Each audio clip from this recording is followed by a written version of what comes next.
ஊர்வலத்தில் அன்னைக்கு சொல்லுவாங்க, சாணமாக சுத்தம் விவரம் கட்டவன், பேச்சு மட்டும்தான், வேற ஒன்றும் கிடையாது. அப்படி விவரம் கட்டு போயிருந்தாண்ணே, விவரமாக பிழைக்கிறது கற்றுக்கிட்டல, அது போதும்.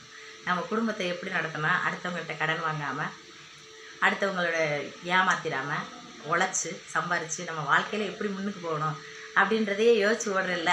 நான் விவரம் கட்டவளாக இருந்தால் கூட பரவாயில்ல, அதில் ஒன்றும் பிரச்சனை கிடையாது.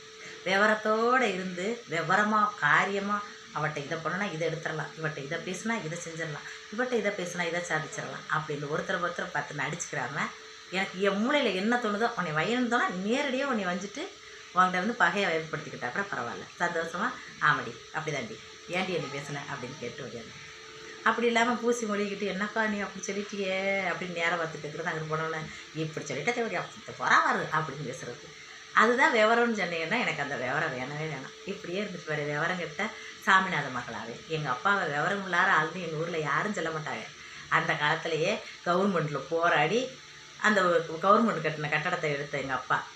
அப்படியேப்பட்டவருக்கு பிறந்த நான் விவரம் இல்லாருன்னு சொல்கிறவங்க தான் விவரம் கட்டவங்கன்னு நான் நினைக்கிறேன். என்னங்க நான் சொல்கிறதில்ல உண்மையினா லைக் பண்ணுங்க. என்னை போய் விவரம் கட்டவுன்றாங்களே, அப்படி சொல்கிறவங்க தான் விவரமே இல்லாதவங்க. என்னை புரிஞ்சுக்க தெரியாதவங்க. லைக் பண்ணுங்க.